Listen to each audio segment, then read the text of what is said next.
Super truck robot versus RC car robot. जंगल में गब्बर डाकू अपने साथियों से गुस्से से बात कर रहा था। तुम सारे के सारे निकम्मे हो गए हो। 1 महीने से कोई डाका नहीं, कोई चोरी नहीं। ऐसा ही रहा तो हम पर भीख मांगने की बारी आ जाएगी। तभी उनके साथी में से एक साथी कहता है, सरदार, हम भी क्या कर सकते हैं? पुलिस के कड़े बंदोबस्त के सामने हम टिक ही नहीं पा रहे हैं। अब तो कोई स्पेशल टेक्नोलॉजी ही यूज करनी होगी चोरी करने के लिए। इस तरह से वो बातें कर ही रहे थे कि तभी उन्हें एक कार पेड़ से टकराने की आवाज सुनाई देती है। तब हॉर्न की आवाज से डाकू कार के पास जाते हैं। उस कार में सुहास अपने परिवार के साथ था। तब गब्बर का साथी कहता है, सुनिए सरदार, ये तो एक बहुत बड़ा साइंटिस्ट है। अब हम इसकी मदद से हम अपने काम को अच्छे से अंजाम दे सकते हैं। तभी गब्बर सुहास की मदद करता है, लेकिन उसके बीवी बच्चों को वो अपने कब्जे में ले लेता है और कहता है, सुनो, तुम एक साइंटिस्ट हो, हमने तुम लोगों की मदद की, अब तुम हमारी मदद करो।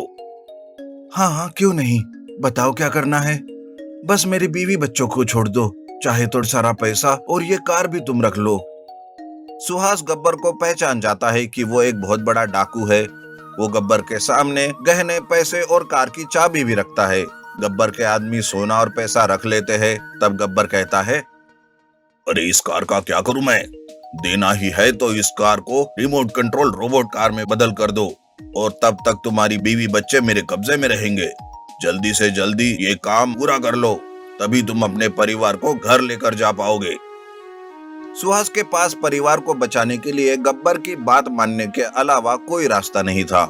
सुहास अपनी कार पर काम करना शुरू कर देता है। दिन रात मेहनत करके वो रिमोट कंट्रोल कार रोबोट बना लेता है और उसे लेकर जंगल जाता है। गब्बर से मिलाकर उसे वो रिमोट कंट्रोल कार रोबोट देता है।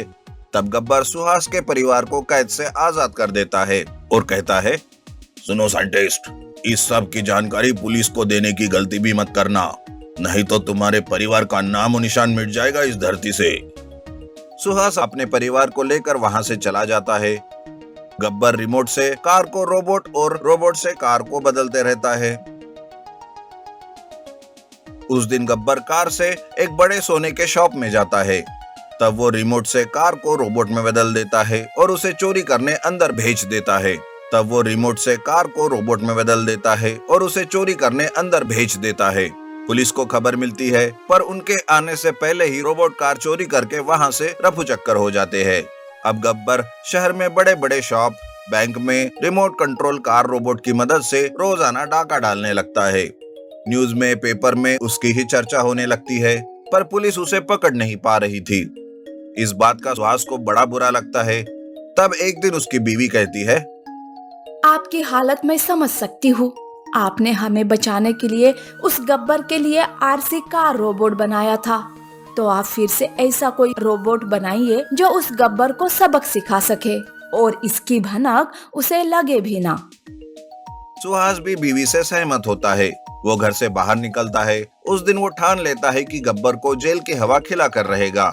वो रास्ते के बीचों बीच खड़ा हो जाता है। तभी वहाँ किशोर तेजी से सुपर ट्रक चलाते हुए आते रहता है। ऐसे बीच में सुहास को देखकर जल्दी से वो ट्रक के ब्रेक दबाता है। नीचे उतरकर वो कहता है, अरे पागल इंसान, मरने के लिए क्या मेरा ही ट्रक मिला था क्या? तब सुहास सारी हकीकत किशोर को बताता है और अपना प्लान भी।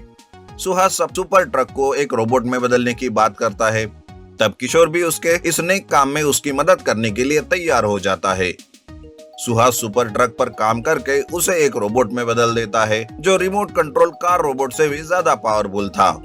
ऐसे में एक दिन गब्बर बैंक पर डाका डालने आता है, लेकिन तभी वहाँ ट्रक रोबोट आता है और गब्बर को और उसके कार रोबोट को मारने लगता है। गब्बर रिमोट से कार को रोबोट में बदल देता है। अब दोनों रोबोट की लड़ाई शुरू हो जाती है। थोड़ी देर लड़ाई के बाद रिमोट कंट्रोल कार रोबोट ढेर हो जाता है। गब्बर रिमोट से कार को रोबोट में बदल देता है। अब दोनों रोबोट की लड़ाई शुरू हो जाती है। थोड़ी देर लड़ाई के बाद रिमोट कंट्रोल कार रोबोट ढेर हो जाता है। ट्रक रोबोट गब्बर को मारते मारते पुलिस के हवाले कर देता है। इस तरह से गब्बर और उसके गैंग को भी जेल हो जाती है और सुहास उसके नजर में भी नहीं आता। Super truck robot versus RC car robot. जंगल में गब्बर डाकू अपने साथियों से गुस्से से बात कर रहा था। तुम सारे के सारे निकम्मे हो गए हो। 1 महीने से कोई डाका नहीं, कोई चोरी नहीं।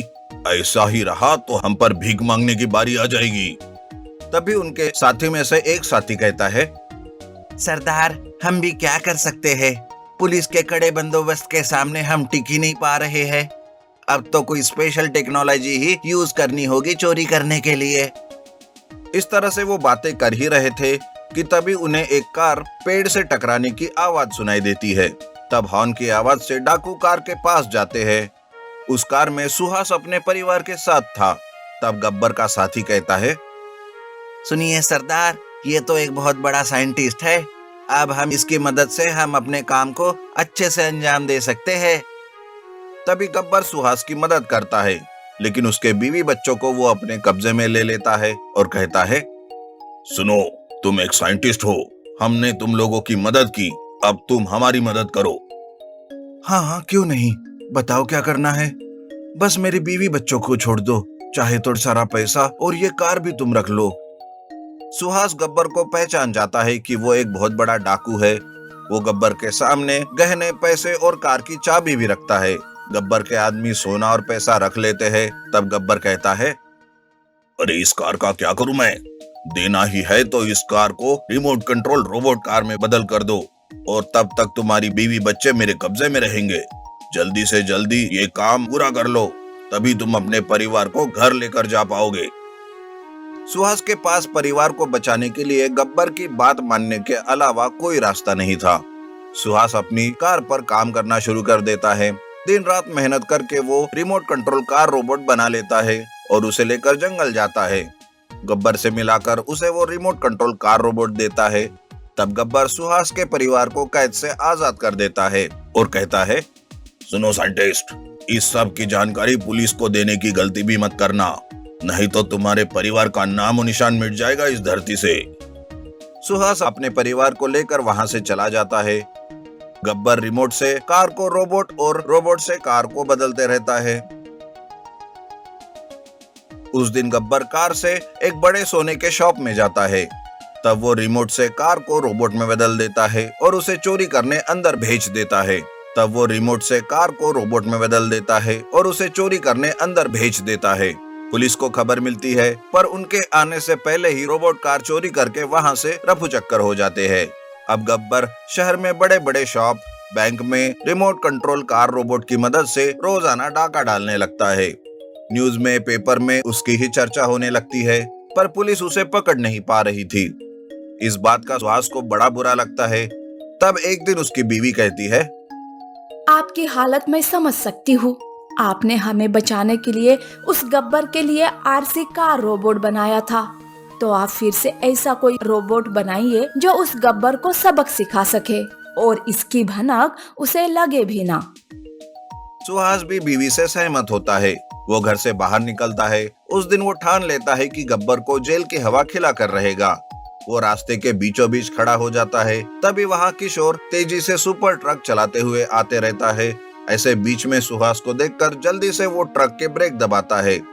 नीचे उतरकर वो कहता है, अरे पागल इंसान, मरने के लिए क्या मेरा ही ट्रक मिला था क्या? तब सुहास सारी हकीकत किशोर को बताता है और अपना प्लान भी। सुहास सब सुपर ट्रक को एक रोबोट में बदलने की बात करता है। तब किशोर भी उसके इस नेक काम में उसकी मदद करने के लिए तैयार हो जाता है। सुहास सुपर ट्रक पर काम करके उसे एक रोबोट में बदल देता है, जो रिमोट कंट्रोल कार रोबोट से भी ज्यादा पावरफुल था। ऐसे में एक दिन गब्बर बैंक पर डाका डालने आता है, लेकिन तभी वहाँ ट्रक रोबोट आता है और गब्बर को और उसके कार रोबोट को मारने लगता है। गब्बर रिमोट से कार को रोबोट में बदल देता है। अब दोनों रोबोट की लड़ाई शुरू हो जाती है। थोड़ी देर लड़ाई के बाद रिमोट कंट्रोल कार रोबोट ढेर हो जाता है। गब्बर रिमोट से कार को रोबोट में बदल देता है। अब दोनों रोबोट की लड़ाई शुरू हो जाती है।